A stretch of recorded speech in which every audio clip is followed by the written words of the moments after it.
Amukan Patrick saat sang pelatih tergusur. Pagi itu, langit Jakarta mendung. Awan hitam menggantung di atas Stadion Utama Gelora Bung Karno, seolah tahu bahwa hari ini akan ada badai, bukan dari langit, melainkan dari hati seorang pria yang selama bertahun-tahun mengabdikan hidupnya untuk sepak bola Indonesia, Patrick. Patrick, pelatih kepala timnas Indonesia sejak 3 tahun terakhir, duduk di ruang konferensi pers. Tangannya gemetar tak menentu, bukan karena dingin, melainkan karena marah. Wajahnya merah padam, matanya tajam seperti elang. Di meja depannya, selembar surat pengangkatan pelatih baru tertulis jelas, Shin Tae-yong, pelatih kepala timnas Indonesia. Suasana hening. Para wartawan menahan napas. Semua menunggu reaksi dari Patrick. Tapi tak ada yang menyangka bahwa dalam beberapa detik berikutnya, sebuah letupan emosional akan terjadi. Apa-apaan ini? Teriak Patrick sambil membanting surat tersebut ke lantai. Mikrofon di depannya terguncang. Saya bawa tim ini dari titik nol. Dari peringkat FIFA yang hina, saya bangun fondasi dari lumpur. Suara Patrick menggema di ruangan.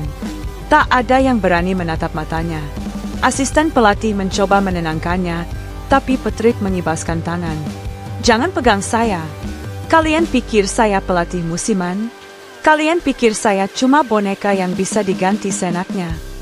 Ia berjalan mondar-mandir, sesekali meninju udara seperti petinju yang frustrasi. Dadanya naik turun. Semua kemarahan yang selama ini ia tahan meledak hari itu. Dulu, saat tim ini dicemooh, siapa yang pertama kali berdiri di lapangan latihan jam 5 pagi? Saya. Saat pemain-pemain kita ogah-ogahan latihan, siapa yang sampai suaranya habis teriak di pinggir lapangan? Saya. Matanya berkaca-kaca. Tapi bukan tangisan sedih, melainkan tangisan luka dan kekecewaan yang tak bisa dibendung. Dan sekarang, hanya karena kalian tergiur nama besar Shin Tae-yong, kalian lupakan semua jasa saya, semua pengorbanan saya. Manajer tim mencoba menyela, Pak Patrick, ini keputusan federasi, bukan keputusan pribadi. Kami ingin pelatih berpengalaman internasional. Internasional? Potong Patrick tajam. Apa gunanya pengalaman internasional kalau tak kenal karakter anak-anak kita? Saya kenal pemain saya satu persatu, bahkan tahu siapa yang suka telat latihan karena bantu ibunya jualan bubur. Para wartawan mulai mengetik cepat. Ini lebih dari konferensi pers. Ini adalah ledakan sejarah yang belum pernah terjadi dalam dunia sepak bola Indonesia. Patrick menggebrak meja. Saya tidak terima diperlakukan seperti ini. Kalau kalian mau Shin Tae-yong, silakan. Tapi ingat baik-baik, kalian sedang buang pelatih yang mengorbankan seluruh hidupnya untuk tim ini. Ia pun mencopot jaket timnas yang selama ini menjadi kebanggaannya dan melemparkannya ke lantai. 3 tahun saya pertaruhkan nama baik saya. 3 tahun saya abaikan keluarga demi negara. Dan dibalas dengan ini. Surat pemecatan. Kabar kemarahan Patrick langsung viral. Video dirinya membanting surat keputusan beredar luas di media sosial. Netizen terbelah. Ada yang membela Patrick, mengatakan bahwa ia tak pantas diperlakukan seperti itu. Ada pula yang mendukung kedatangan Shin Tae-yong, menyebut saatnya sepak bola Indonesia naik level. Tapi Patrick, ia mengurung diri di rumah selama berhari-hari. Telepon tak ia angkat. Wartawan dilarang mendekat. Bahkan beberapa mantan pemainnya yang mencoba membesuk, hanya mendapat jawaban dingin dari balik pintu. Saya tidak mau bertemu siapapun. Di dalam rumah, Patrick termenung di depan televisi yang memutar tayangan debut latihan Shin Tae-yong. Ia melihat bagaimana para pemain menyambut pelatih asal Korea Selatan itu dengan senyum, seolah lupa siapa yang dulu membimbing mereka dari awal. Jadi begini akhirnya ya, gumam Patrick sambil memejamkan mata. Di atas meja, terdapat foto lama. Dirinya memeluk pemain timnas U23 usai meraih perak di SEA Games. Seminggu kemudian, federasi menggelar konferensi pers lanjutan. Kali ini dihadiri oleh Shin Tae-yong. Sang pelatih datang dengan senyum tenang. Ia menyampaikan visi dan misinya dengan penuh semangat, tapi tak bisa memungkiri bayang-bayang Patrick masih membekas di hati publik. Beberapa wartawan dengan sengaja bertanya, apakah Anda merasa berat menggantikan posisi Patrick yang begitu emosional terikat dengan tim ini? Shin Tae-yong menjawab dengan kalimat yang mengejutkan. Saya sangat menghormati Coach Patrick. Apa yang dia lakukan, membangun fondasi mental pemain muda Indonesia, luar biasa. Saya hanya melanjutkan apa yang sudah dia bangun. Tidak ada niat menghapus jejaknya.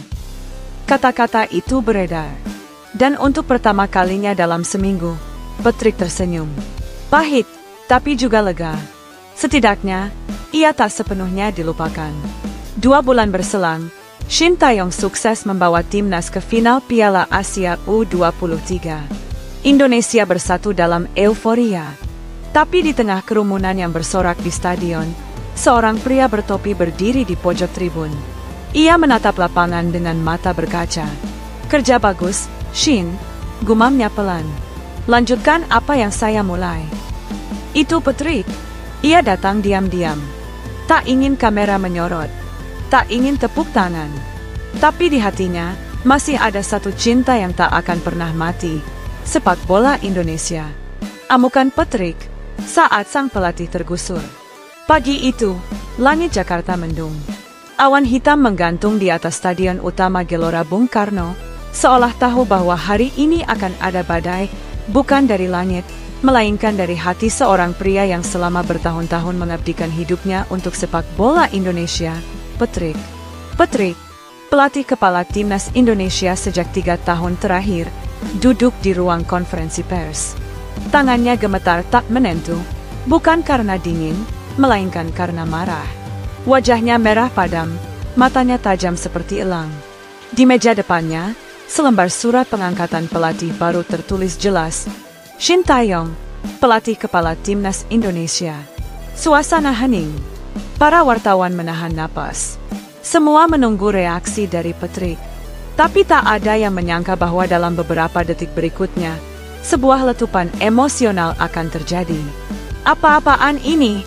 Teriak Patrick sambil membanting surat tersebut ke lantai. Mikrofon di depannya terguncang. Saya bawa tim ini dari titik nol. Dari peringkat FIFA yang hina, saya bangun fondasi dari lumpur. Suara Patrick menggema di ruangan. Tak ada yang berani menatap matanya. Asisten pelatih mencoba menenangkannya, tapi Patrick mengibaskan tangan. Jangan pegang saya.